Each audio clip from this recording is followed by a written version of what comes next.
On behalf of the Arts and Education Council, I'm Booker T. Scruggs, and welcome to Point of View. Our guest today is Monty Bell. Monty Bell has been with us a few times before. Actually, he's hosted Point of View on a few occasions previously. Monty Bell has a history here in Chattanooga that he feels not too well about. He's here to talk about it. He's here to talk about some of the circumstances where he feels that he has been treated not quite correctly. He feels that he has been given the runaround, and in many cases he feels that much of his life has been stolen from him as he has grown up here in Chattanooga, as he has been here as an adult, as he has left, and as he has come back to Chattanooga. So Monty Bell is here to talk about some situations, some present situations and some past situations which are presently influencing his life. He's designated as the homeless journalist. And we'll talk with him about those two terms in just a moment. But first of all, let us welcome Monty Bell back to Point of View. Oh, well, thank you, Bob. Okay. And as I have given this somewhat introduction, I'm sure people want to know a little bit about your background. What has led up to many of the situations and circumstances that we're going to be talking about? Many of them are negative in terms of your perspective. Oh, yeah, absolutely. Right. So tell us a little bit about your background. Just start us from the beginning. Well, the beginning, born in 1963, February. It was a wonderful year. A lot was going on at that particular time. Unfortunately, we did lose the President of the United States during that year. But it was a decade, really, a very, very bloody decade. It was an era in which black people particularly were fighting for freedom and justice. And Monty Bell grew up exposed to that sort of fight, exposed to the discriminatory practices that were recurring on black people. And what was interesting is that from 1955 to 1968, a lot of things occurred under Medgar Evers, Malcolm X, of course, Martin Luther King Jr. here in the South. We're talking about a 13-year span where some 500 years of slavery had, to some degree, been abolished. We had 3 men, 3 soldiers. And of course there were some women involved too, but we're talking about, from a media perspective, these were the generals during the 1960s. Monty Bell grew up in that era and was quite aware of the turmoil to some degree. Here in Chattanooga? Here in Chattanooga, Mississippi, Alabama, you name it. It was the land of the South. And you went to Brainerd High School? Brainerd High School, graduated in 1981. And even before that book, you and I met when I was doing audio tags over at Channel 45 as a volunteer. Audio tags, commercial jingles, and that became my interest. That became my career choice, broadcast journalism. Spent a lot of hard work doing that. And because of the fact that I will not do anything else in reference to work for anyone unless it's in the area of broadcast journalism, where I'm actually paid a handsome salary for the skills and the knowledge that I have in that profession, I'm not working. If I cannot own my own public relations firm and produce quality programming for radio and television, which I've done throughout my career, I'm not working for anyone. So when people ask Monty, the homeless journalist, what is your reasonings for being out here? Because they don't want to accept the fact that I am a homeless person, they being my peers, those who are providing services to the Chattanooga Community Kitchen. They're providing services to the Homeless Coalition. They're providing services to the Chattanooga Housing Authority. When I'm saying services, they're providing funding to these agencies.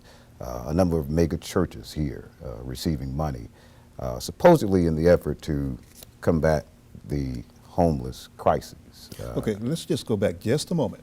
All right, you mentioned about your background in journalism. This has been your interest. This is still is your interest. Why is it today that you are not working in journalism?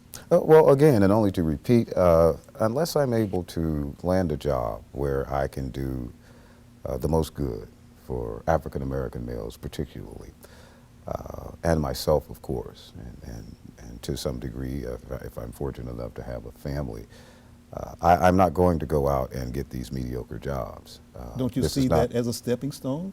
You Oh, might call it absolutely. mediocre, but you got to start someplace near the bottom, if not the bottom, in many cases, to rise up to the top. Well, we had this conversation, you and I, on this very set about 15 years ago. The very same conversation. It was at that time that a lot of my creations I felt were taken by city officials. And I feel the same way now.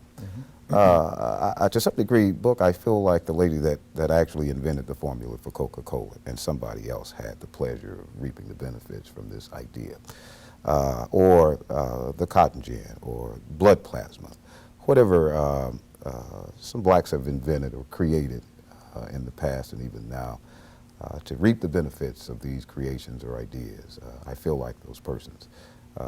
To a large degree, I feel like Medgar Evers and Malcolm X and Martin Luther King Jr. You're fighting for freedom and justice for forever and ever, and it never seems to come. The closer you get to the door, freedom, you pull back several steps. And this has been the thing. But what has been most amazing these last 40 years is that the fight has changed colors. It's changed faces. And now we have black on black crime enforced by whites.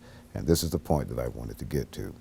In January of last year, 2009, while producing my documentary, Footsteps in Frames, Walking Out of Poverty, some of the whites during that particular year were contemplating suicide, and these were friends of mine, and they still are, around the community kitchen, around the homeless shelters, and so forth, and living out in various under various bridges and in abandoned vehicles and things of that nature. Some had their own cars. I had my own van at that particular time. We're contemplating committing suicide, and we thought, the homeless community, that although we were going to do point of view and we knew about that it would not be a strong enough vehicle to get the message out that we're not receiving the services that are supposedly rendered to combat homelessness, not only in Chattanooga, but in the state of Tennessee.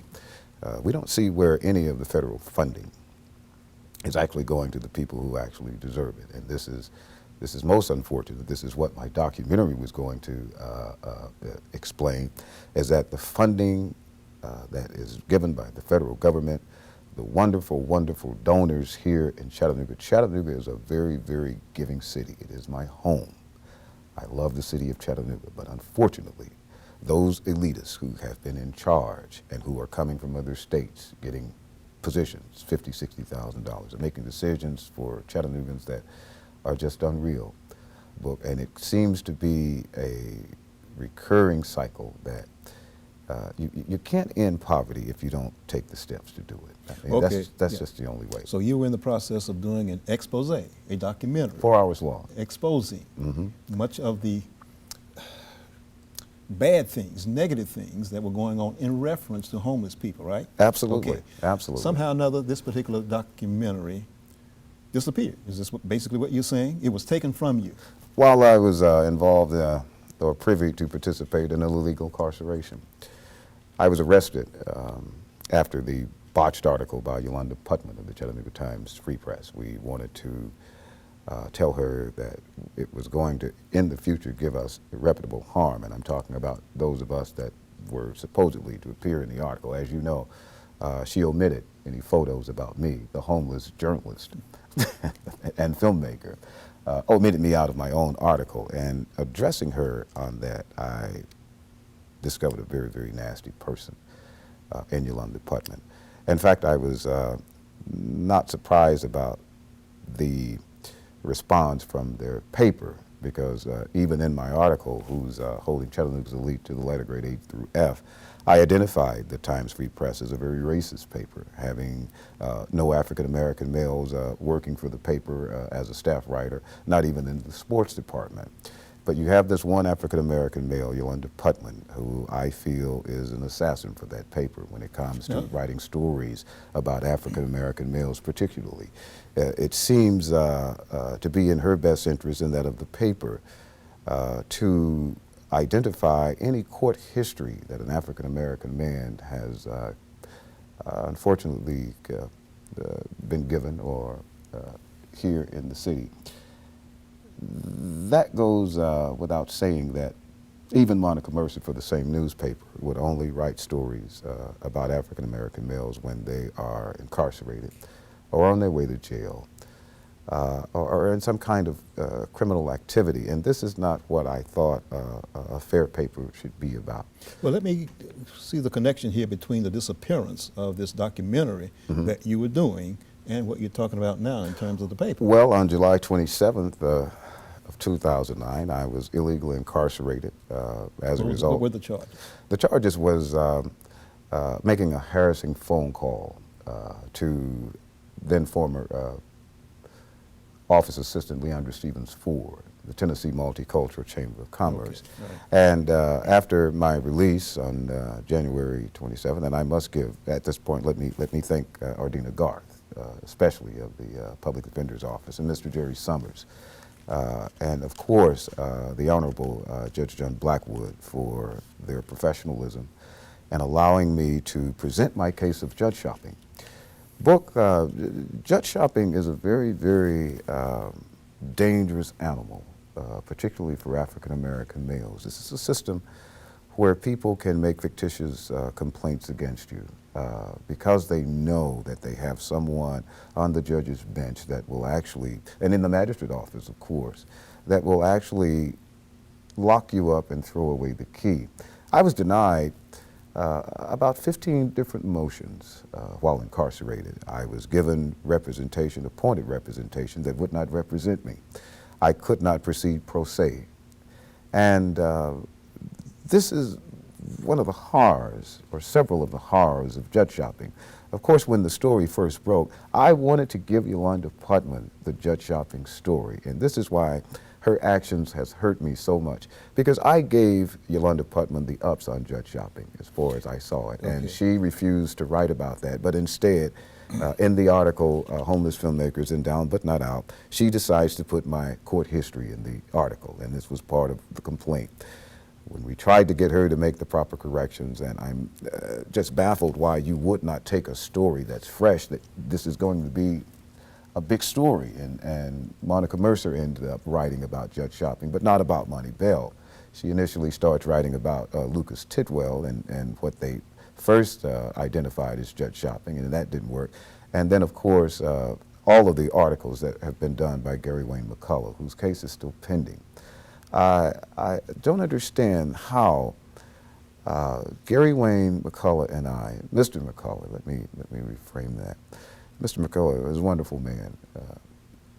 He and I were in the same courtroom under the same judge. He's represented by the Honorable and the great Jerry Summers, a fantastic attorney. It's a fantastic attorney.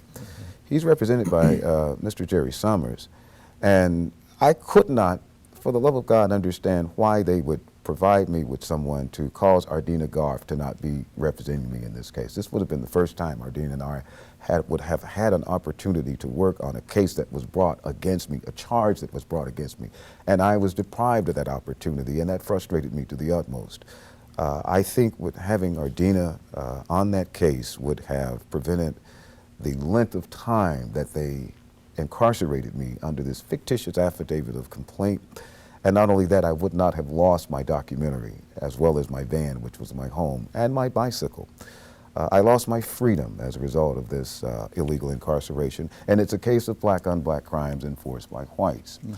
I have written an autobiography entitled Reducing Racial Disparity in the Criminal Justice System, the consent to stop black on black crimes enforced by whites.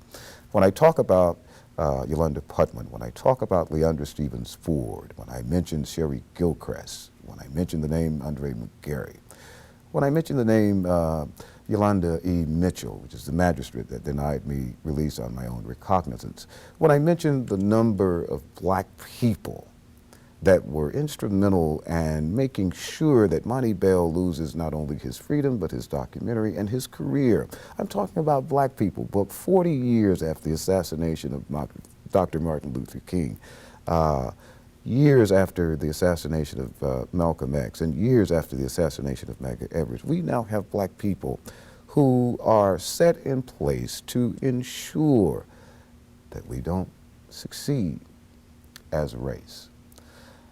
That, along with proof is why I'm in hopes that not only does Gary Wayne McCullough and his case with Jerry Summers and that situation of judge shopping reach the Supreme Court level, and I tell you why. If it can reach the Supreme Court level, book, and we can invite a number of African-American males to go and see what it's like to actually have good representation, and Gary Wayne McCullough has that under Jerry Summers.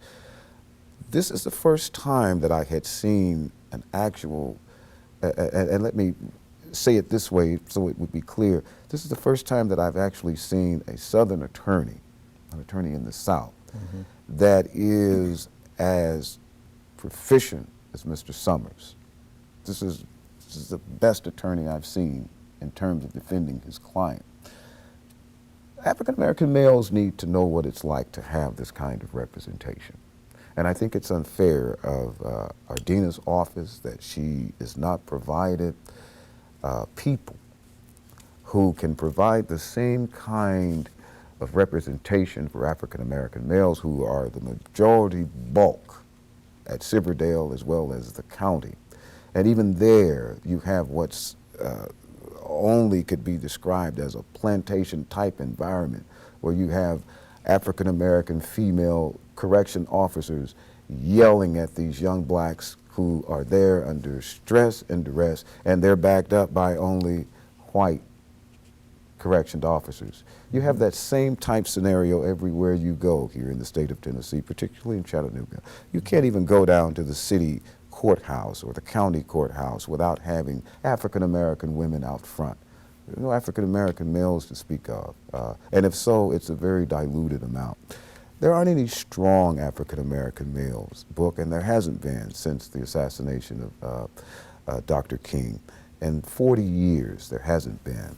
And it seems to be a result of the Willie Lynch syndrome, whereby they did the reverse, where you had African-American males in charge of their domain. Not saying that the African-American female was subservient, but it was a role that they had to play. It was the correct role through the Willie Lynch movement and process and enforcement. That situation was reversed for African-Americans, where you have the African-American woman out front. The African-American man is somewhat scared and not willing to, the knowledge of protecting his family is not even there. You know, and that's why the feminization of poverty, which was one of the motions that I had written while incarcerated, I wrote a number of motions, although they denied over half of them. I wrote a number of the motions and through a real judge, and I'm saying Judge Blackwood is I can't say enough about this judge, and that actually sustained my motion. Mr. Bell, let us just take a break here just for a moment, just to indicate that this is Point of View, and our guest today is Monty Bell. He self-titles himself as the homeless journalist, and many people have indicated that Monty is a complainer, that he is a person who feels that he has been treated not quite correctly by our society. We've been talking about the judicial system. As he mentions, he is still homeless and still has a lot of, I guess the only way to put it, bad things to say about the judicial